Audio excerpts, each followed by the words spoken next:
Keçən il danışmışam bunu, hər il danışıram. Bir nəfər anadır, oğlu günahkardır.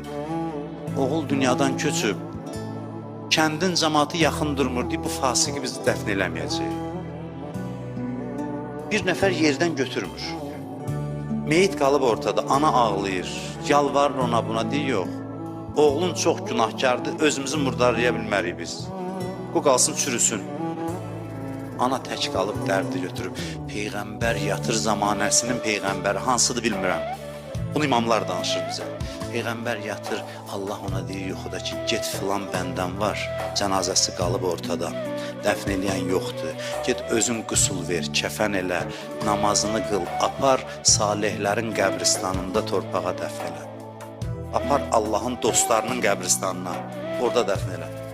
Peyğəmbər yuxudan oyanır, yuxuda verilən nişanə ilə gəlir, o kəndi tapır, ananın evini tapır, deyir, mən Peyğəmbərəm, məni Allah göndərib oğlu dəfn eləməyə.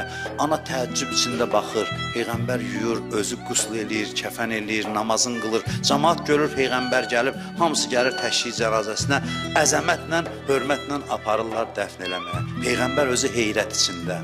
Gəlir, deyir, ana mənə bu sirri aç, sənin oğlun nə salih əməl sahibidir. Ana bilmir ağlasın ya gülsün. Deyir, ey Allahın Peyğəmbəri, hansı salih əməldən danışırsan? Cənazəsi qalıb çürüyürdü, bu günahkar idi. Buna yaxın düşmürdülər. Ana, bəs nə oldu görəsən? Deyir, vallahi heç nə bilmirəm, ancaq onu bilirəm ki, axır saatlarında bunu deyirdi. Deyirdi, ya mən ləhud dünya vəl-axirə. İrhəm mən leysə ləhud dünya vəl-axirə. Deyirdi, ey dünyanın və axirətin sahibi, mənim heç nəyim yoxdur, nə dünyam var, nə axirətim. Rəhm elə o kəsə ki, nə dünyası var, nə axirəti. Bu bir sözə bağışladı, vallah belə bağışlayır. Belə bağışlayır. Əleyhissalam deyir, ya sərihər rıza, ey tez razı olan, ey tez bağışlayan, ey tez bağışlayan.